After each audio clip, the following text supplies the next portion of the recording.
2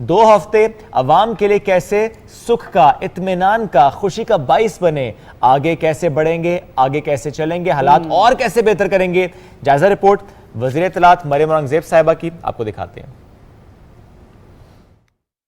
اعظم منتخب ہوتے ہی ملک کی تعمیر و عوام کی فلاح و بہبود کے لیے شب روز کام شروع کر دیا ہے۔ صرف 2 ہفتوں ہی میں عوام کے لیے آٹا، گھی اور چینی جیسی اشیاء ضروریہ کو ارزاں نرخوں پر فراہمی کو یقینی بنایا۔ وزیر اعظم شہباز شریف نے چینی 85 سے 70 روپے، 10 کلو آٹا 550 سے 400 کر کے دکھا دیا۔ 4 سال میں جو مہنگائی تاریخ کی بلند ترین سطح پر پہنچا دی گئی تھی، اس میں بتدریج کمی کا آغاز ہو گیا ہے۔ وہ جو باتیں کر گئے وہ کچھ کر نہیں سکے، جبکہ شہباز شریف ایک ایسا انسان ہے ان کی حکومت میں جو ہے نا پریکٹیکلی عمل ہوتا ہے۔ جو میٹرو رکی ہوئی تھی بہت عرصے سے، تو ریسنٹلی انہوں نے میٹرو کو پریکٹیکل کر دیا، اور دوسرے بھی وہ بہت سے جو دعوے کر رہے ہیں، وہ کہہ رہے ہیں کہ جو لوڈ شیڈنگ ہے وہ بھی ہم ختم کر دیں گے، اور ہمیں نظر آ رہا ہے کہ یہ حکومت ایسے کہ یہ کام کر سکتی ہے۔ خالی وہ نعروں وغیرہ سے تو کچھ نہیں ہوتا، کام ہونا چاہیے جو انہوں نے کر کے دکھا رہے ہیں۔ کام اسی طرح ہی ہوتا ہے کہ آپ کام کریں، یہ نہیں ہے کہ آپ بس جلسے جلوسوں کنٹینروں پہ لگے رہیں۔ پہلے بھی سستے بازار ہوتے تھے، عمران خان مہنگا خان نے تو سب کچھ بند کر دیا۔ یہ عوامی لوگ ہیں، یہ جانتے ہیں نئے آدمی کو گھر حوالے کرنا گھر کو بھی توڑ دیتا ہے۔ وزیر اعظم محمد شہباز شریف نے 2 ہفتے میں وہ کام کر دکھائے جو عمران خان 4 سال میں سوچ بھی نہیں پائے۔ 2 ہفتے میں بجلی کے 27 میں سے 20 پیداواری یونٹ چلا دیے۔ بجلی کے کارخانے چلانے کے لیے تیل اور گیس کی فراہمی کے لیے ریکارڈ مدت میں اقدامات کیے گئے، اور 1 مئی سے لوڈ شیڈنگ کے خاتمے کا حکم دے دیا ہے۔ کھانے پینے کی بنیادی اشیاء ہیں ان پر انہیں سبسڈی دی ہے، تو بہرحال میں تو یہی سمجھتا ہوں کہ ان کی کارکردگی ماشاءاللہ بہت بہتر ہے، اور ان کو عوام کا احساس ہے، اور یہ جو ہے نا بہتر کریں گے انشاءاللہ تعالی۔ لوکل آنے میں مجھے کافی زیادہ پرابلم فیس کرنی پڑتی تھی، تو یہ ایک اچھی چیز ہے میٹرو، جس کا کافی زیادہ فائدہ ایک کامن مین کو ہوا ہے۔ وزیر اعظم کی ذاتی دلچسپی کی وجہ سے 4 سال سے بند اسلام آباد میٹرو کا منصوبہ 4 دن میں چلا دیا۔ نیو اسلام آباد ہوائی اڈے سے میٹرو کو موٹر وے اور فیض آباد سے جوڑنے 12 کوہ رواد تک توسیع کی فیزیبلٹی کی تیاری شروع ہو گئی ہے، اور موٹر وے پر میٹرو کا اسٹیشن بنانے کا بھی اقدام کیا۔ وزیر اعظم نے دیا میر بھاشا ڈیم کی تعمیر کی رفتار بڑھائی، 2029 کے بجائے 2026 میں مکمل کرنے کی نئی ڈیڈ لائن مقرر کی۔ مقامی آبادی کے لیے بہترین اور جدید علاج کے ہسپتال کی فیزیبلٹی کی تیاری کا حکم دیا۔ وزیر اعظم شہباز شریف نے خضدار کچھ لاکھ شہراء کو 2 سے 4 رویہ اور پھر اگلے مرحلے میں 6 رویہ کرنے کے سیکشن 1 اور 2 کا سنگ بنیاد رکھ دیا ہے۔ وزیر اعظم شہباز شریف نے بلوچستان کے نوجوانوں کو ہنرمند بنانے کے لیے پاکستان کی سب سے جدید ترین ٹیکنیکل یونیورسٹی کے منصوبے کا اعلان کیا، اور کوئٹہ کے لیے راولپنڈی، اسلام آباد، لاہور، ملتان، کراچی کی طرح کوئٹہ میں بھی میٹرو چلانے کی فیزیبلٹی بنانے کا حکم دیا ہے۔ جی، تو شہباز شریف صاحب سے ان کی کارکردگی سے متعلق ایک تفصیلی رپورٹ آپ نے دیکھی، اور آپ نے دیکھا کہ اتنے کم عرصے میں انہوں نے جو اقدامات اٹھائے ہیں وہ ڈیفینیٹلی عوام کی فلاح و بہبود کے لیے اٹھائے گئے ہیں، اور آگے بھی آنے والا دور جو ہے وہ ترقی کا جو سفر ہے اس کو مزید تقویت بخشے گا، اور ایسے میں ہم دیکھیں گے کہ جو اقدامات انہوں نے اٹھائے ہیں نا وہ صرف قابل ستائش ہیں، بلکہ جن کا اعلان ان کی طرف سے کیا گیا شعیب، وہ بھی فی الفور انشاءاللہ مکمل ہوتے ہوئے نظر آئیں گے۔ بالکل ایسے مریم اورنگزیب صاحبہ نے ایک بات اور بھی کی، انہوں نے کہا کہ آج عمران خان صاحب سے سوال ہو رہے ہیں کارکردگی پر، اور جس رفتار سے اس وقت حکومت کام کر رہی ہے عوام کی فلاح و بہبود کے لیے، یہ کام اسی طرح سے ہوتے رہے تو عمران خان صاحب کا نام لینے والا کوئی نہیں بچے گا۔ اینیویز بڑھتے ہیں آگے، وفاقی وزیر داخلہ رانا ثناء اللہ صاحب کی بات کرتے ہیں، جنہوں نے اس عزم کا اعادہ کیا ہے کہ ملک سے دہشت گردی ختم کرنی ہے، ملک کو پاک کرنا ہے، اپنے پاک وطن کو دشمن کے ناپاک ارادوں سے محفوظ رکھنے کے ہر جتن کرنے ہیں۔ وزیر اعلیٰ سندھ سید مراد علی شاہ نے اس سے متعلق کہا کہ اپنی سیکیورٹی کو اور تیز کرنا ہے، بہتر کرنا ہے، ٹائٹ کرنا ہے۔ وزیر اعلیٰ سندھ اور وفاقی وزیر داخلہ کی زیر صدارت وزیر اعلیٰ ہاؤس میں یہ اعلیٰ سطح کا اجلاس ہوا تھا، اور چونکہ کل رانا ثناء اللہ صاحب کراچی میں کے دورے پر موجود تھے اور کراچی میں ہونے والا دہشت گردی کا جو واقعہ ہے اس پر بریفنگ دی گئی۔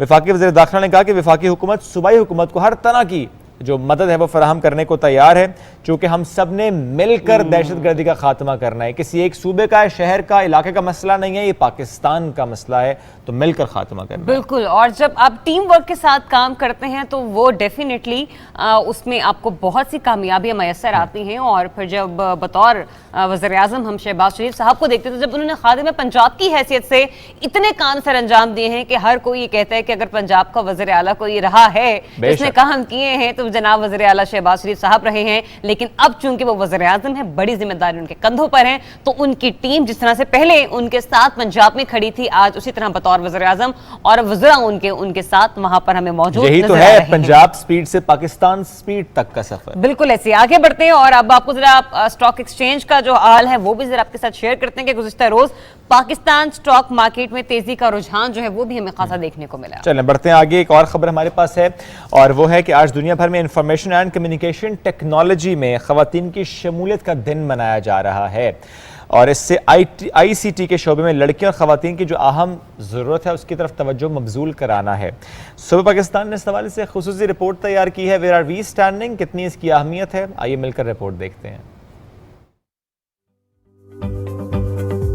اقوام متحدہ کے تحت ہر سال 28 اپریل کو world day for safety and health at work کا عالمی دن منایا جاتا ہے۔ 2003 میں انٹرنیشنل لیبر آرگنائزیشن نے دفاتر، کارخانوں اور دیگر کام والی جگہوں پر حادثات اور بیماریوں کی روک تھام کے لیے شعور اجاگر کرنے کے لیے دن منانے کا آغاز کیا۔ اس دن کی مناسبت سے مختلف سیمینار کا انعقاد کیا جاتا ہے، جس میں لوگوں کو اس بات سے متعلق آگاہی دی جاتی ہے کہ احتیاط کو اپنی زندگی کا لازمی جز بنائیں اور سیفٹی کے اصولوں پر عمل کر کے محفوظ معاشرے کے قیام میں اپنا کردار ادا کریں۔ ملازمین کے حقوق کے لیے کام کرنے والی تنظیموں کا کہنا ہے صنعتی اور تجارتی مراکز میں کام کرنے والے مزدوروں کی حفاظت اور صحت کو یقینی بنایا جائے تاکہ کام کی جگہ پر اموات اور حادثات کو روکا جا سکے۔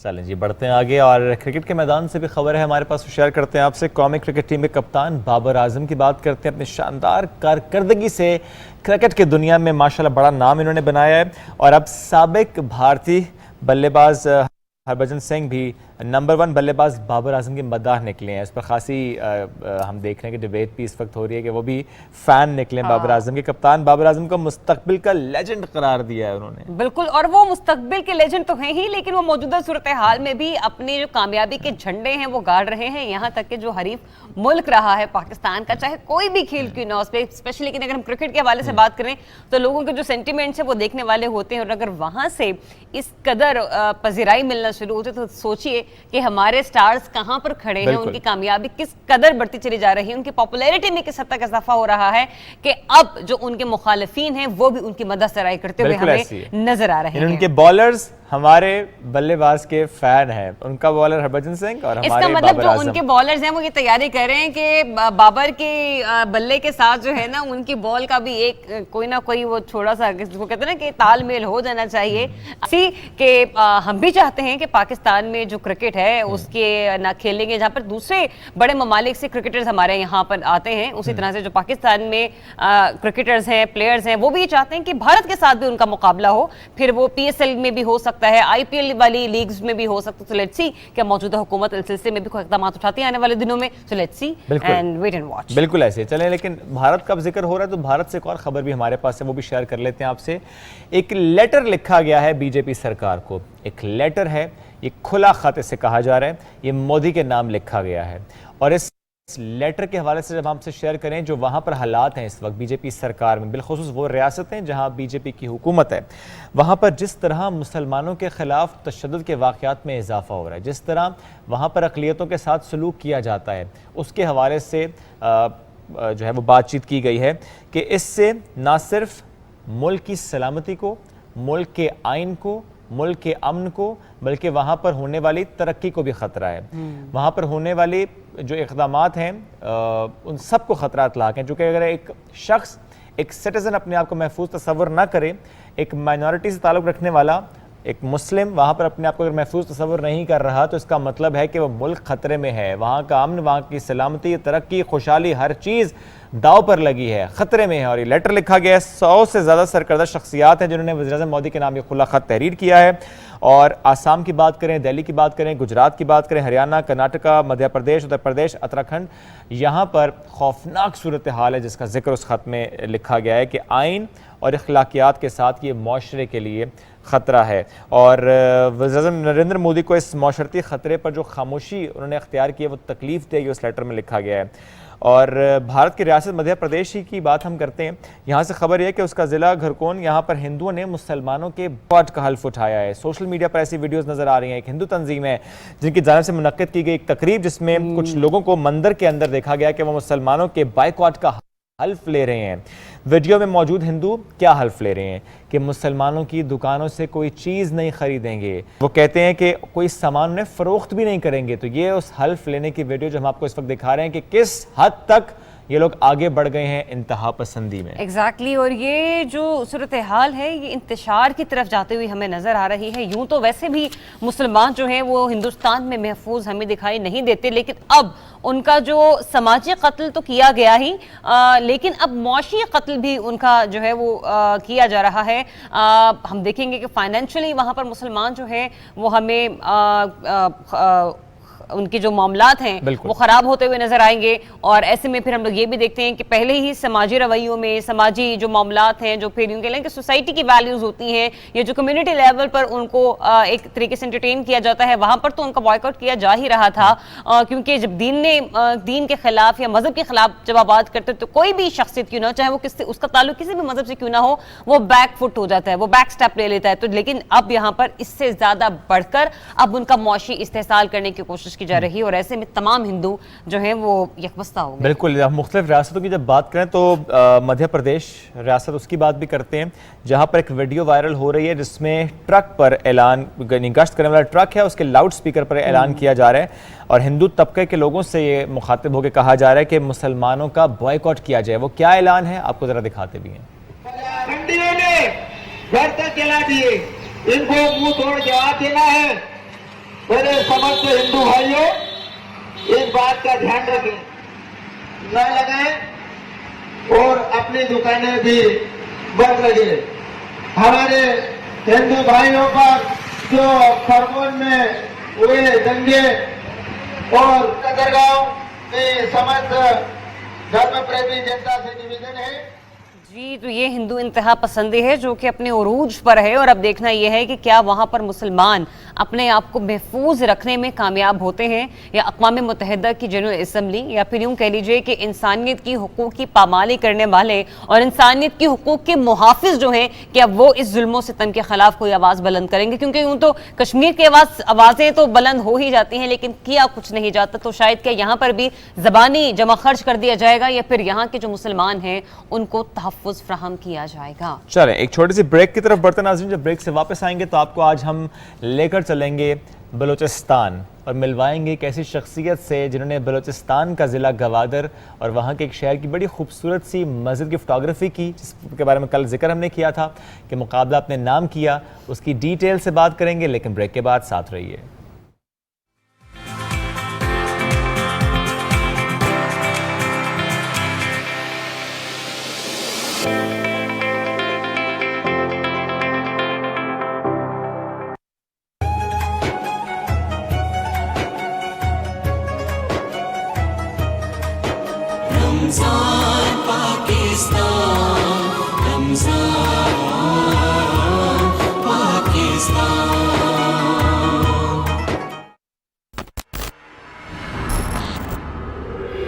جانتے ہیں پائے تخت کیا ہے؟ پائے تخت الہام ہے، فتح ہے. پائے تخت رمضان کی قندیل ہے. پائے تخت وطن ہے، ریاست ہے. بندوق وہ نہیں کر سکتی جو عقل کر جاتی ہے. ہم نے ایسی بھی کیا غلطی کرتی؟ انسان جب عشق میں گرفتار ہو جائے تو سب کچھ بھول جاتا ہے. خواب دیکھنا چھوڑ دیجیے، کمال الدین پاشا کبھی ایسا نہیں کریں گے.